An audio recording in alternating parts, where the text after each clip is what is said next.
In this video lesson, you'll hear different opinions about flying saucers or UFOs. The lesson also includes a quiz on the vocabulary used by the speakers, along with idioms and expressions related to the topic. The evidence now available is compelling. It seems that UFOs have been visiting our planet for decades. Well, I've never seen a UFO myself, but whenever I gaze into the night sky and see the endless expanse of stars and planets, I can't help but feel that we just can't be alone. Now let's hear 10 people from different walks of life share their thoughts on UFOs, also referred to as UAPs. When you finish listening, complete the quiz at the end. I run a business and don't really have time for UFOs, but my granddad, who was a truck driver, used to say that he'd seen one. He said he was travelling down the highway in Johannesburg and noticed a ball of light pacing him for a couple of minutes and then just flying off in a flash. He said he was petrified, and I know he's no liar. I'm an avid reader and have always enjoyed reading stories about UFOs. I'm studying creative writing at university, and lately I've been thinking about writing a UFO drama series. There's so much information out there about UFOs these days that I'm sure it would give me plenty of ideas and inspiration for my writing.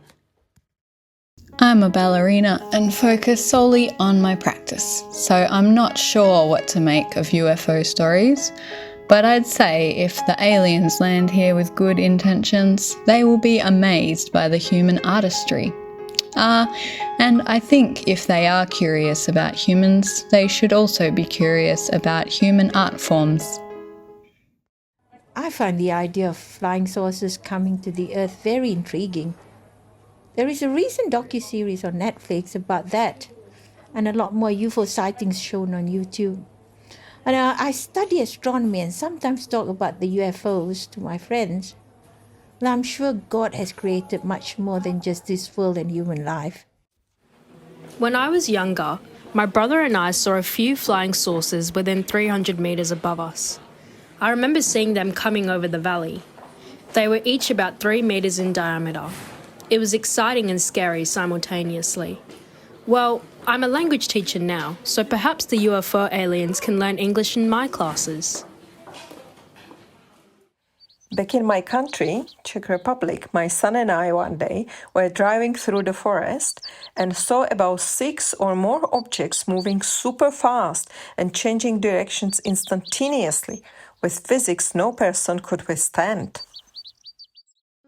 I teach traditional Indian dance. I don't really believe there are any UFOs here.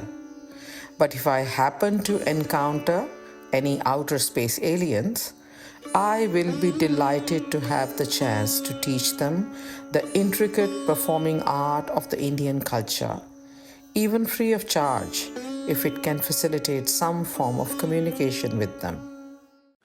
Yes, they have been here. Believe it or not, when I was 8 or 9, one night my room was suddenly flooded with light. I was teleported outside my house, then back inside. I was terrified and I couldn't move, and after that night I slept with my parents for a year. I also had severe nosebleeds for years after that. I'm not sure if I believe they exist. If they come all the way to see us humans, then we must be special. Anyway, I'm learning self-defense these days. I have a boxing trainer.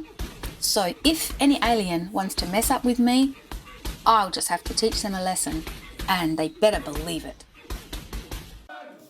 Zulu dance for us is a way to share goodwill and happiness, but we also use it to communicate with the supernatural world and ask our ancestors for their guidance. So, if there are any UFOs dropping down in Zululand in South Africa, We'll follow our ancestors and do the Zulu dance in dealing with them.